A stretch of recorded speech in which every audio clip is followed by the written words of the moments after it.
Welcome to the Secret Wine Society. I'm your host, and today we're stepping just a little outside the vineyard. I want you to picture something. You're in your favorite wine shop, browsing the aisles. You know your way around. You see the familiar regions, the familiar grapes, and then you see it, the sake section. The bottles are beautiful. The labels are intriguing but filled with unfamiliar words. You're curious, you want to try it, but where do you even begin? If that sounds familiar, you're in the right place. That feeling of hesitation is exactly what we're going to solve today. Here is my promise to you. By the end of this episode, you will be able to walk into any store with confidence. You will know exactly what to look for, and you will leave with your first perfect bottle of sake. Let's begin. First, what exactly is sake? Let's keep this very simple. Sake is an alcoholic beverage made from fermented rice. That's the headline. Just like wine comes from grapes and beer comes from barley, sake comes from rice. The process is an ancient craft. It involves pristine water, carefully chosen rice, yeast, and a special helper, a mold called koji. This koji is the key. It works its magic on the rice, converting starches into sugar so the yeast can then create alcohol. It's a beautiful, precise process that results in a truly unique drink. So, how does it compare to wine? Let's start with a clear similarity. The single greatest thing sake and wine share is their incredible range of aroma and flavor. Just like wine, sake can be complex, nuanced, and expressive. It can be light and floral or rich and savory. And just like wine, it belongs at the dinner table. It's a fantastic partner for food. Now for the biggest difference. It comes down to texture and acidity. Wine gets its structure from acidity, and in the case of reds, tannins. Sake is much, much gentler. It has virtually no tannins and significantly lower acidity. This gives it a characteristically smooth, soft, and rounded texture on the palate. It's a completely different mouthfeel, and it's one of the things people love most about it. Okay, let's talk about style. There are many categories, but for a beginner, it's best to think in terms of taste profiles. Let's cover three that are perfect to start with. First, there's the clean and crisp style. Imagine a dry Riesling or a Pinot Grigio. This style of sake is aromatic, light on its feet, and very refreshing. You'll often find delicate notes of green apple, pear, melon, and white flowers. It's elegant and precise. Second, we have the rich and round style. For this, think of a medium-bodied, unoaked Chardonnay. These sakes have more body and a creamier texture. The flavors are less about fruit and more about savory, earthy notes. You might taste steamed rice, soft herbs, or even a hint of mushroom. They are comforting and full of flavor. And third, there's a light and refreshing style. This is a broad category that can include sparkling sake or sakes that are intentionally brewed to be lower in alcohol.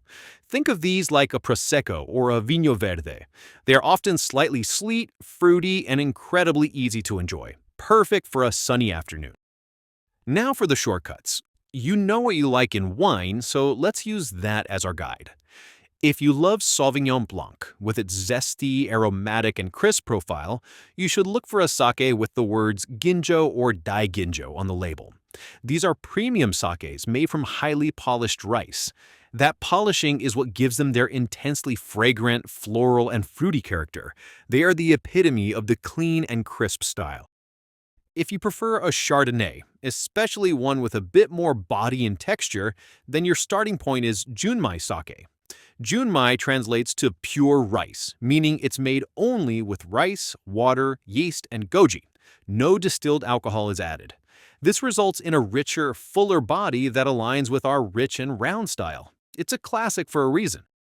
And if you enjoy a light-bodied red, like Pinot Noir, you'll likely also appreciate a good Junmai sake for its savory complexity.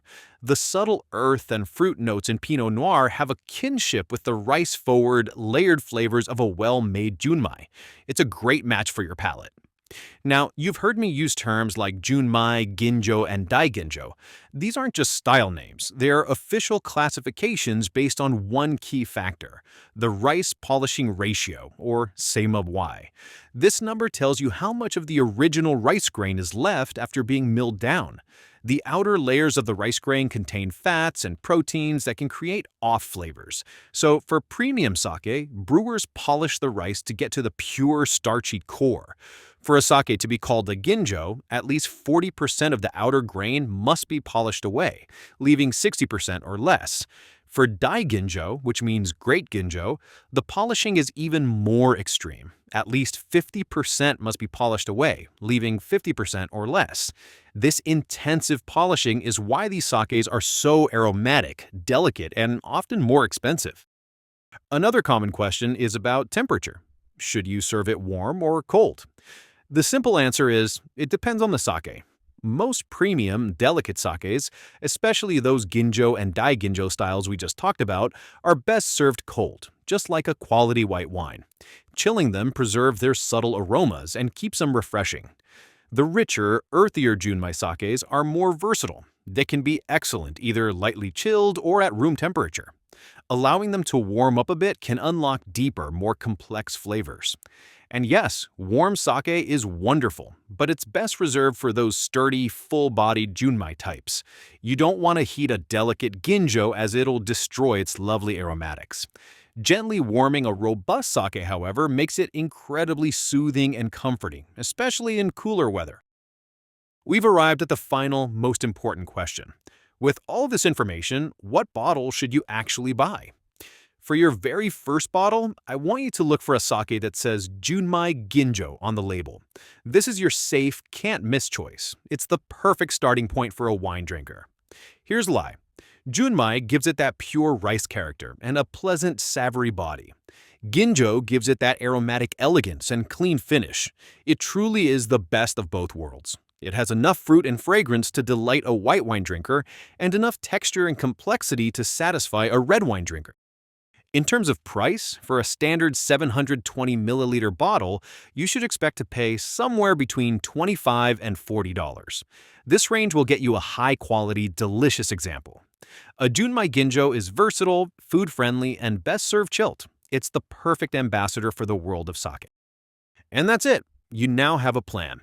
The world of sake is deep and fascinating, but you don't need to be an expert to enjoy it. You just need a place to start.